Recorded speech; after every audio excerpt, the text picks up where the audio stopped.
Et on a retrouvé Denis Jacob, secrétaire général du syndicat Alternative Police. Bonjour, merci d'être avec nous dans le live BFM. On va évoquer dans un instant Christophe Castaner fragilisé. Mais d'abord, on voulait vous montrer ces images qui ont été tournées en marge de la manifestation du 1er mai. On voit très clairement un CRS qui ramasse un pavé par terre et qui le lance. Une enquête interne est ouverte.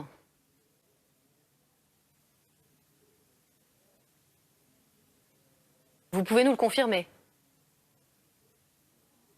Oui, pardon, excusez-moi. Oui, bien sûr, il y a une enquête qui, a priori, a été ouverte sur cette affaire. Écoutez, moi, j'ai vu la vidéo comme beaucoup de mes collègues et de personnes, certainement. Bon, c'est un geste inapproprié. Je ne sais pas dans quelles conditions et pour quelles raisons ce fonctionnaire a lancé ce pavé. En tous les cas, il apparaît comme un geste inapproprié. Mais il faut aussi recontextualiser la situation. Ça ne justifie pas tout, bien évidemment. Un policier doit rester maître de soi. On est des professionnels de la sécurité et mes collègues font d'une manière générale très bien leur travail. Pour autant, voilà, on est dans un contexte de violence très forte, de l'ultra-violence à l'occasion de manifestations répétitives depuis 5 mois et nos collègues sont aussi acculés, insultés, agressés, violentés. Je rappelle que depuis 5 mois, ils sont plus de 1300 aussi à avoir été blessés et que dans le contexte que l'on connaît aussi dans la police nationale, de collègues fatigués. Je rappelle que nous connaissons depuis le 1er janvier la plus grande vague de suicides qu'on ait jamais enregistrée dans notre institution. Eh bien, il ne faut pas s'étonner qu'à un moment donné, on ait malheureusement des collègues qui puissent craquer. Certes, ça n'excuse rien, mais il faut aussi remettre tout dans son contexte. Denis Jacob, on précise quand même que ce geste du CRS est totalement interdit.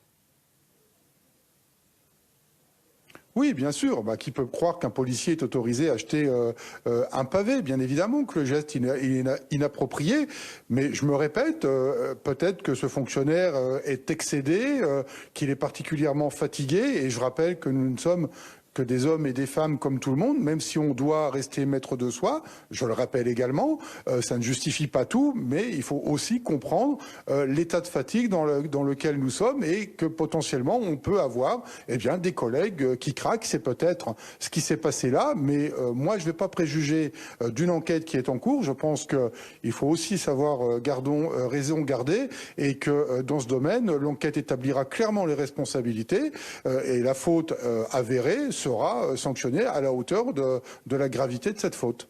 Denis Jacob, on évoquait il y a quelques minutes ce qui s'est passé à la Pitié-Salpêtrière, les doutes autour de cette intrusion, les critiques aussi virulentes de l'opposition contre Christophe Castaner, ministre très contesté depuis son arrivée quasiment. Un ministre fragilisé, ça complique votre travail ?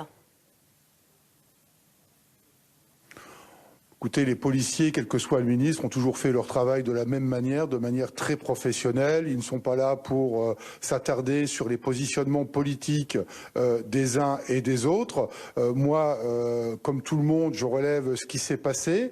Je ne vais pas dire qu'il s'agit d'une attaque. Moi, je n'étais pas sur place. En tous les cas, nous sommes des policiers, nous sommes pragmatiques. On a des faits. Les faits sont avérés via des éléments factuels que sont les vidéos. Et il y a deux choses qui sont caractérisées. C'est d'une part l'effraction, puisqu'on a des individus qui ont coupé une chaîne pour pouvoir pénétrer dans l'enceinte de l'hôpital.